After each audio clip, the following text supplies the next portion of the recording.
Bonjour à toutes et à tous, bienvenue dans un nouvel épisode des Zététique et Journalisme. Eh oui, je sais, ça fait un petit bout de temps, mais bon, c'était l'automne, alors l'automne, le temps il est un petit peu comme ci, comme ça, donc il faut prendre un petit peu sur soi pour bien se ressourcer, voilà. Donc, comme ça, hop, pour l'hiver, on est parfait. 4 mois, c'est passé comme ça, bim. Donc bah voilà, re-bienvenue. Hein. J'en profite pour vous dire que je vais changer un tout petit peu de format, pas grand chose vous allez voir par rapport à l'ancien. Simplement, plutôt que de faire un article dont je vais décortiquer paragraphe par paragraphe et ligne par ligne les conneries, je vais plutôt faire une collection d'articles qui vont me permettre de passer sous silence les endroits un peu moins intéressants et de plus focus sur les vrais problèmes de l'article. Comme ça permettra d'avoir un petit peu plus de rythme d'une part, et d'autre part, ça permettra de voir qu'il y a quand même une masse d'articles assez importante avec du, pardon, avec du bullshit dedans, même quand ils ne sont pas nécessairement mauvais dans leur globalité.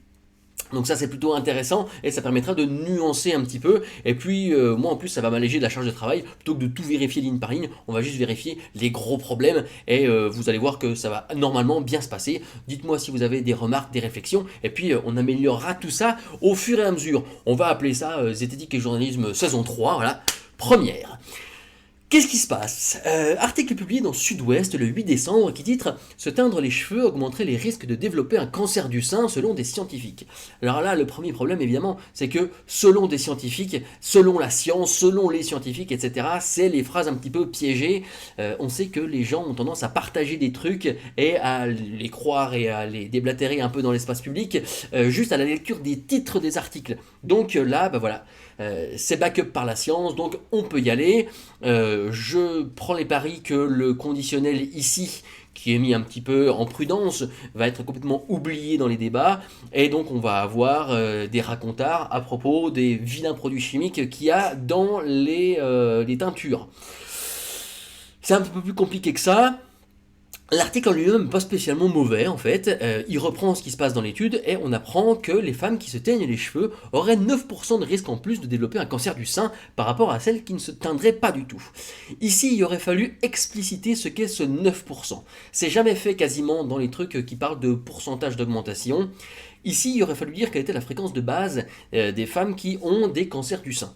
Et expliquer que ce 9%, c'est un 9% supplémentaire par rapport à ces femmes-là. C'est-à-dire que vous n'avez pas 9% en plus, crack, de choper un cancer du sein. Non, non, non. Vous avez 9% par rapport aux peut-être 10-15% que vous aviez à la base dans telle ou telle circonstance. Ça, c'est jamais explicité. Le pourcentage de chance de contracter un cancer mammaire passe à 60% si les colorations sont faites au moins toutes les 8 semaines. À nouveau, ce 60%-là, il aurait fallu l'expliciter de la même manière qu'on aurait dû expliciter celui-ci. On apprend que les produits de lissage sont aussi concernés. C'est pour ça que les femmes afro-américaines qui en usent davantage que les femmes blanches sont plus à risque de ces mêmes cancers du sein. Parce que bonjour les standards de beauté occidentaux.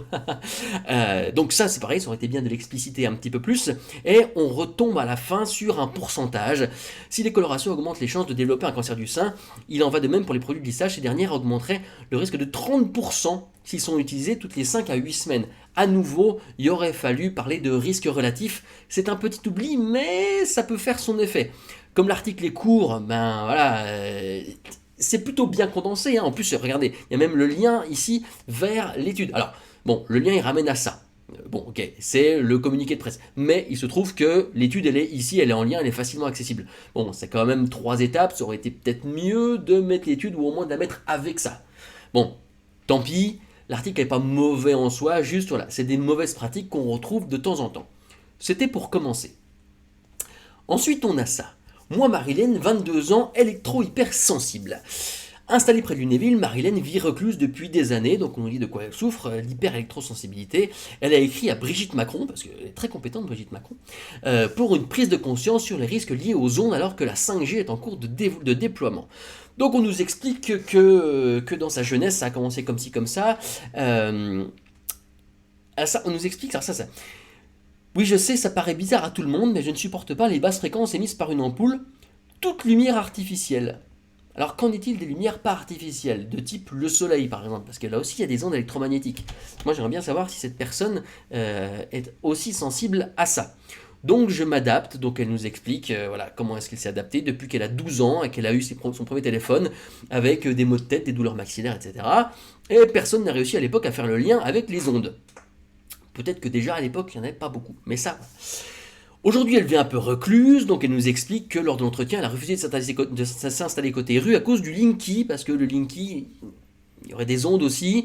Et donc, petite liste de ce qui l'emmerde: télévision, Wi-Fi, Internet portable. J'aimerais bien savoir si elle est emmerdée de la même façon par le four et le frigidaire, par exemple. Parce que pour le coup, ça aussi, ça crée des ondes. Mais les gens en parlent rarement. Il se trouve que dans leur maison, souvent ce qui les emmerde, c'est la même chose qu'elle. Ça, j'aimerais bien le connaître.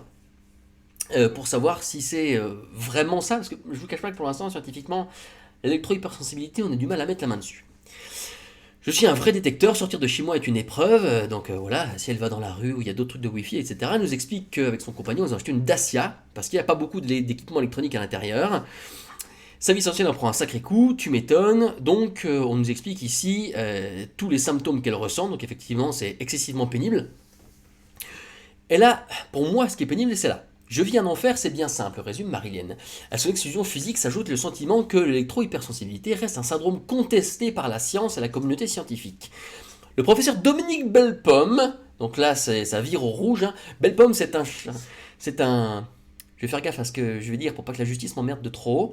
C'est une personne dont les conclusions et les protocoles sont excessivement discutables, voilà, on va le dire comme ça, et dont il serait bien, en 2019, bientôt 2020, qu'on arrête de relayer dans les médias. Je vous mets sa fiche Psyram en description. Le docteur Bellepomme, c'est horrible, c'est le niveau zéro de la science. Le mec, il n'est pas du tout reconnu par ses pairs dans ce qu'il fait. Ils sont une poignée de médecins comme ça, comme lui, à parler d'électrosensibilité, qui savent ce que c'est, il a des techs, etc. Quand on fait des vrais tests, on n'arrive pas à mettre en évidence des gens qui sont atteints d'électro-hypersensibilité. C'est assez malheureux, mais quand il y a des tests en aveugle, les gens, quand ils savent pas autour d'eux qu'il y a des appareils en fonctionnement, ils s'en rendent pas compte et ils le savent pas. Donc bah, c'est triste, mais c'est ce qui se passe. Donc ces gens-là, ils induisent des personnes souffrantes en erreur en leur disant oui, oui, on sait ce que vous avez, mais les gens ne vous écoutent pas. Ça leur donne de faux espoirs, puisque quand vous diagnostiquez une maladie dont on n'arrive pas à prouver que c'est une maladie, on va dire aux gens c'est une maladie, mais on arrête de chercher autre chose puisqu'on l'a trouvé. Donc ces gens qui ont des symptômes bien réels, on leur dit bah on cherche plus. On cherche plus, voilà c'est ça, mais les gens s'occupent pas de vous. Ah c'est super pour aller mieux, hein, vraiment. Donc des gens sont obligés de faire ce que fait cette dame là, vivre recluse, etc., vivre loin. Bon.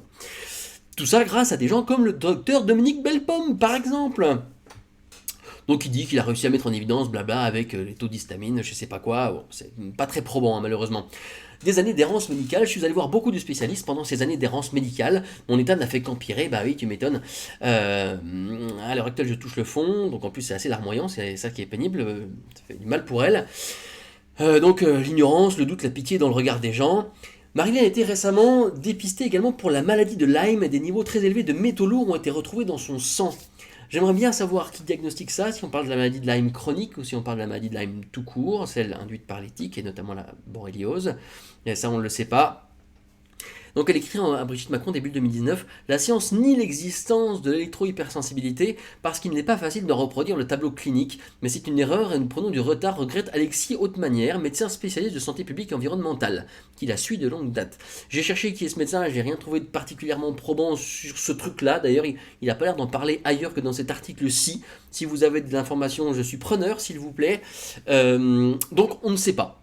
On ne sait pas bien ce qui se passe, on ne sait pas bien pourquoi ils ont encore ramené Bellepomme, et surtout, ce qui est pénible, c'est qu'on ne sait pas ce qu'a cette dame, et on lui dit qu'elle a des trucs.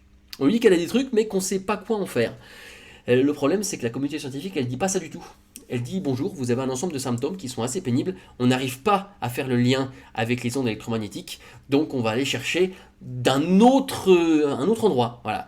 Moi, si cette dame me regarde sa vidéo, ou si quelqu'un peut lui transmettre d'une quelconque façon, je lui conseille vivement de prendre contact avec l'Observatoire zététique, j'en ai parlé avec Florent Martin. Il teste les personnes, il teste plutôt les affirmations des personnes, affirmations qui, avec la connaissance d'aujourd'hui, sont vues comme étant extraordinaires.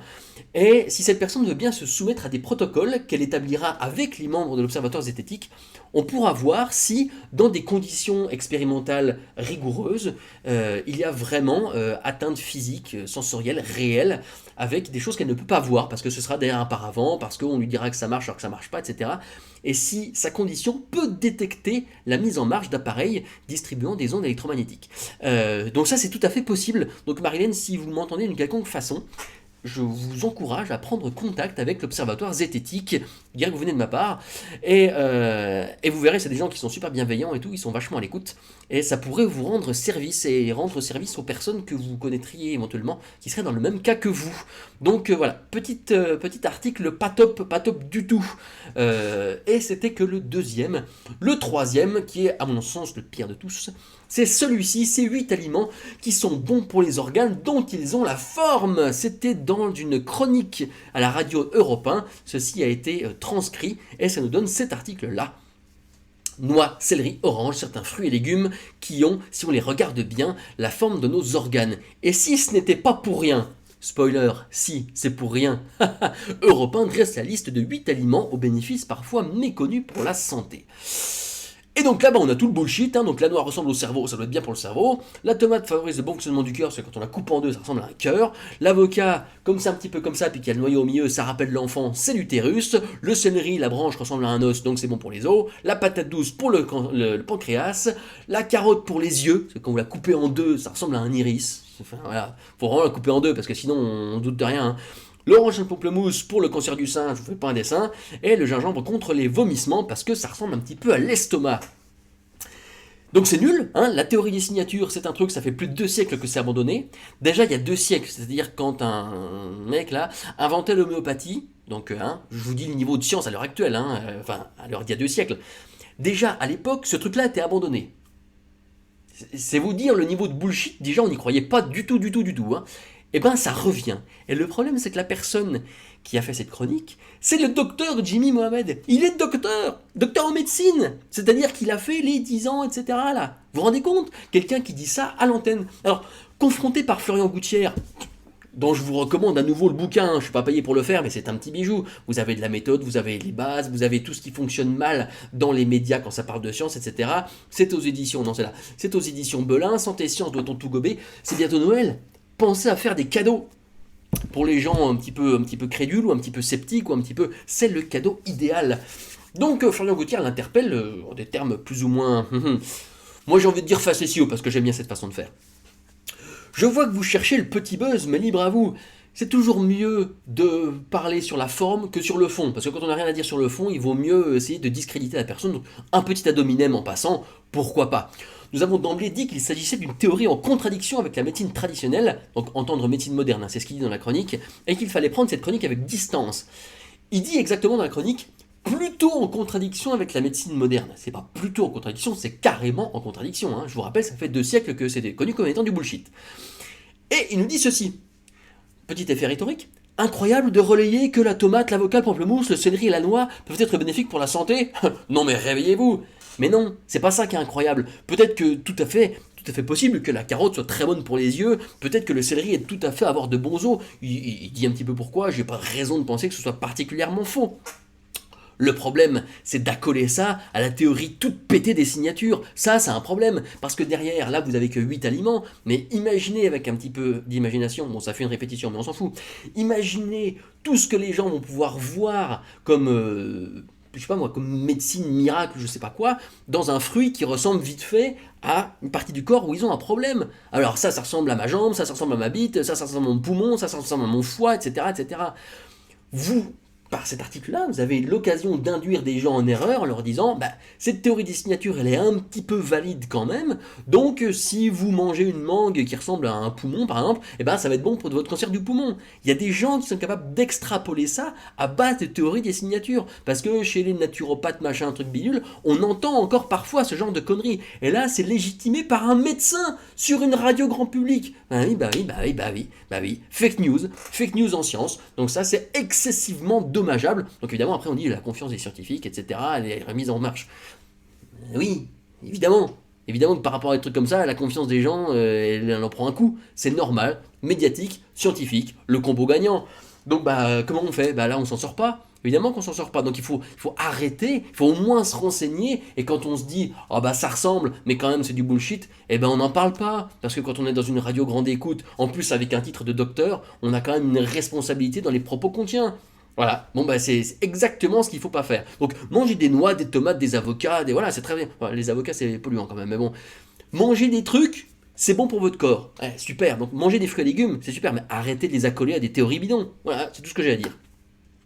C'était donc la reprise. Écoutez, dites-moi si ça vous a plu, si le format vous va, s'il y a des choses à améliorer, etc. Moi, je vous conseille évidemment de bien garder l'esprit critique, hein, vous ne vous faites pas avoir pour les prochains articles. Et puis, je vous dis à bientôt pour une nouvelle vidéo de Debunking Zététique. Salut!